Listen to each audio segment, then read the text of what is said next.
All right. Well, thank you, Kevin, so much for spending some time to talk about class meetings today.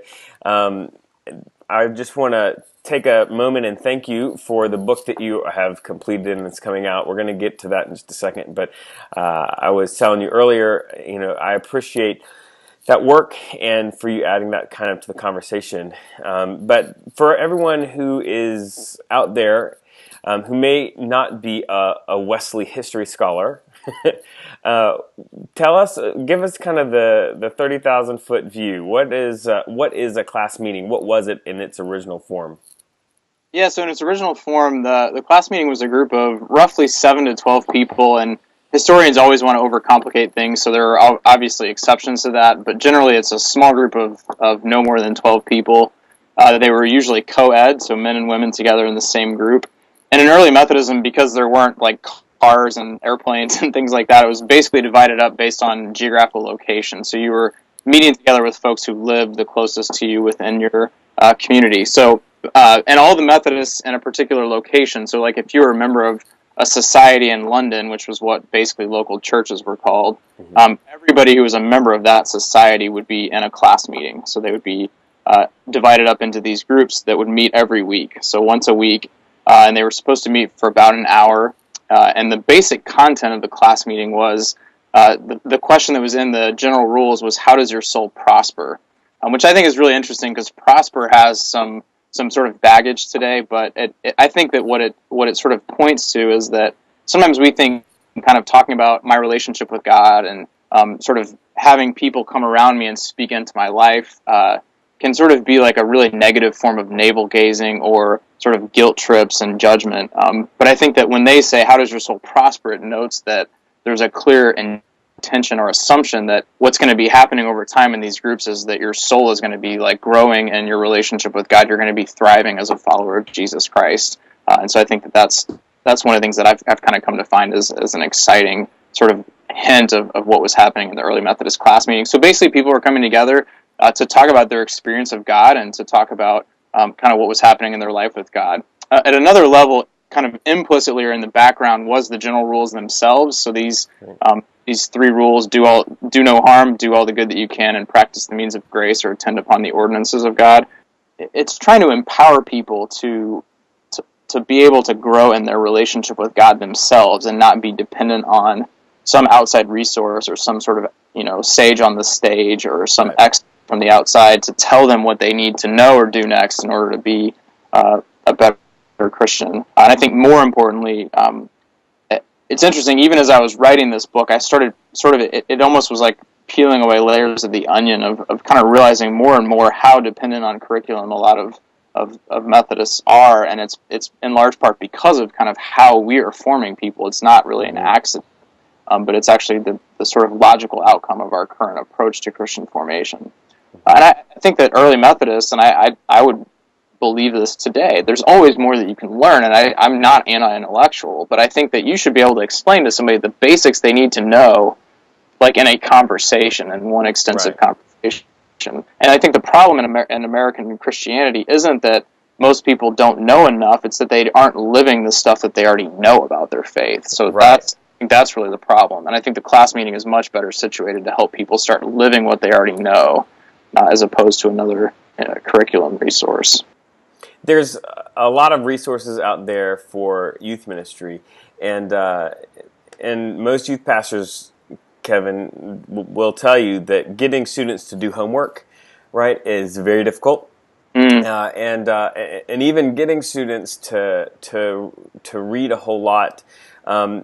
It's difficult for a number of different reasons, just depending on the student. From student to student, it's very different, and so I think the class meeting model really kind of excites me about small groups in youth ministry, and I wonder what things do you think first are particularly good for teenagers, and maybe how you might change the model with with the mindset that the group is primarily made up of teenagers. Yeah, I think that's a fantastic question. I really appreciate that. Younger generations, especially in kind of a post-Christendom context, Right.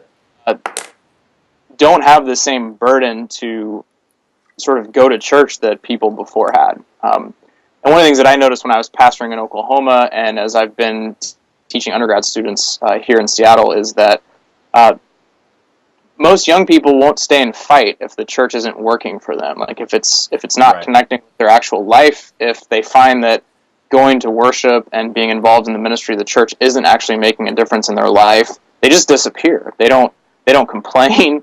They don't argue. They're just kind of gone, and you're sort of like, where did Bob go? Like he was there 3 months, and where'd he go? He's just gone.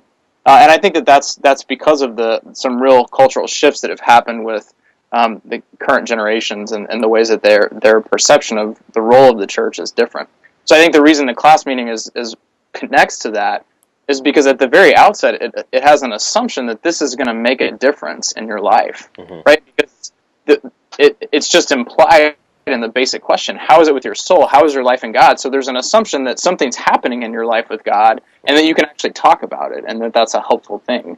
And so I think that it helps.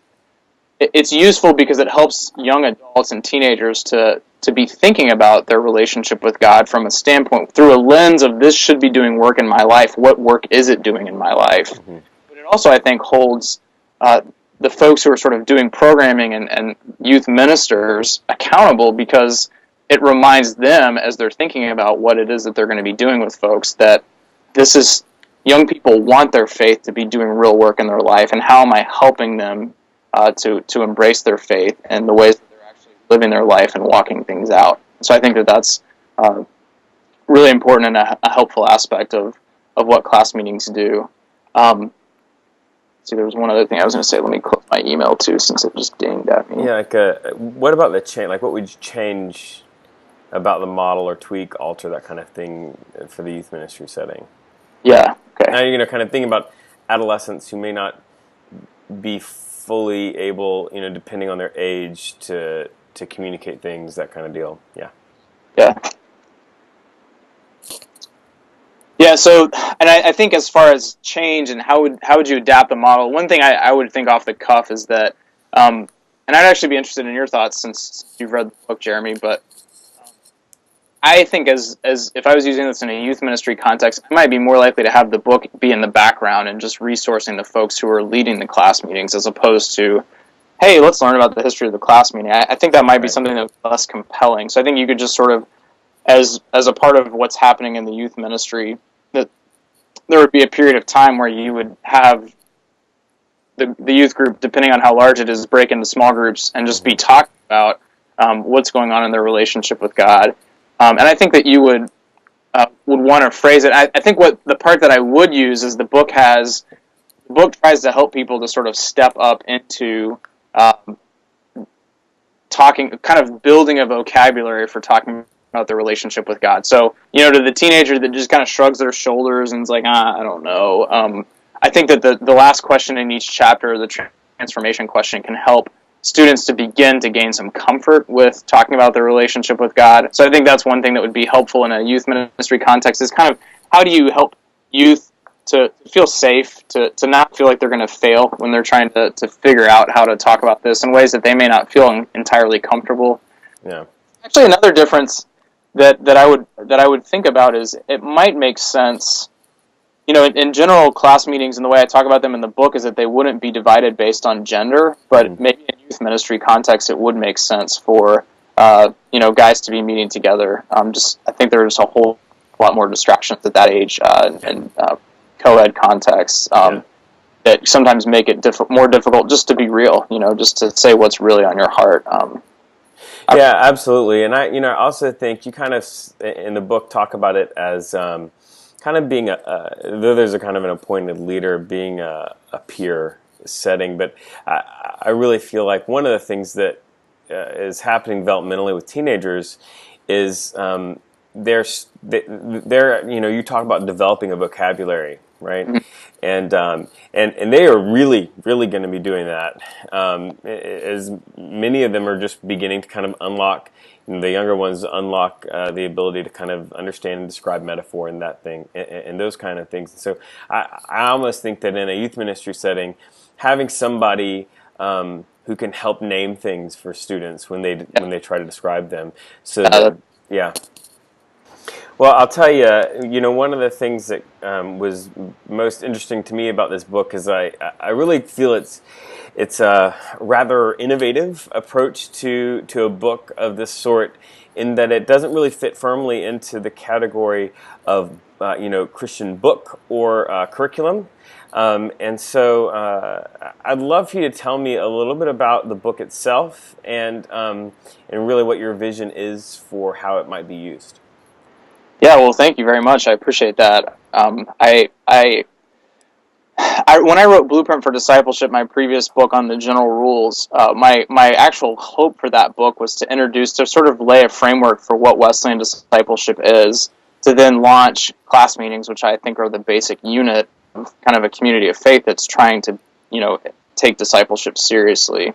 And I was disappointed because most churches, it helped me to realize how strong the sort of addiction to curriculum is, because most churches that use the book read it as a study of Wesleyan discipleship, and then they just moved on to the next resource. So it's kind of like, we're going to do a unit on Wesleyan discipleship now. Maybe now we're going to read The Hole in Our Gospel by Richard Stearns and learn about poverty and the way Christians can address poverty, and then move on to the next thing again. And so in this book, I wanted to take on the sort of that addiction, in a sense, even more directly, and say, okay, I wanted to start class meetings with the last book, and it didn't work really. It did in a few churches, but for the most part, it didn't. And so I'm going to write a book that's really just about the class meeting, and trying to take seriously. One of the things I tried to do was to write the book, and this was admittedly a challenge because it was a lot of different audiences, but I tried to write a book that basically presumed no prior experience with class meetings, so that it could be used to start class meetings in a context that doesn't even know what they are, but that also could function as just something that a pastor or a layperson is using themselves to, if they feel like they can just jump in and do this, then they can just use the book and not have it be a small group resource. But I did envision that the primary usage would be that it would be an 8-week study that sort of over-accepts or sort of infiltrates curriculum-driven groups, I guess. Like an infection. Yeah, trying to sort of infect them with a passion for something greater, something more.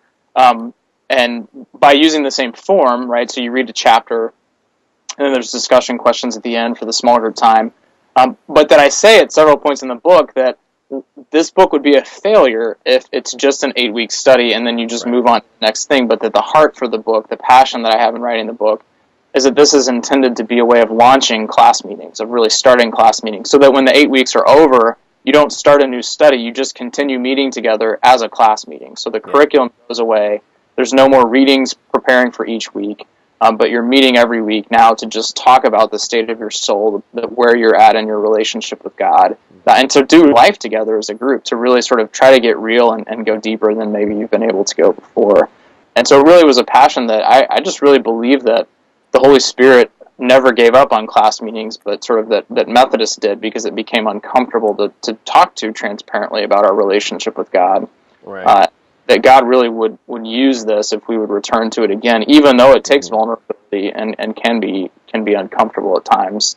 That I think that would be used by the Holy Spirit to really help people to experience a deeper level in their relationship with God than maybe they have in a long time.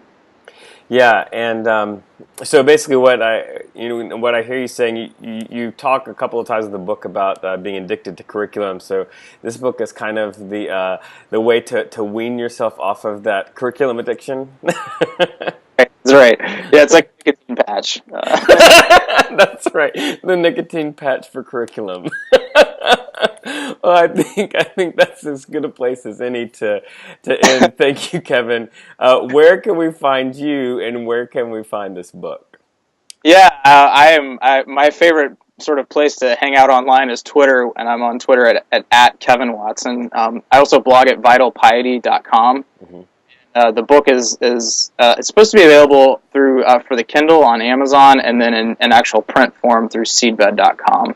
And I think there's actually a web page for the book itself that's classmeeting.seedbed.com. So if you want to go straight to that page, you can check it out there.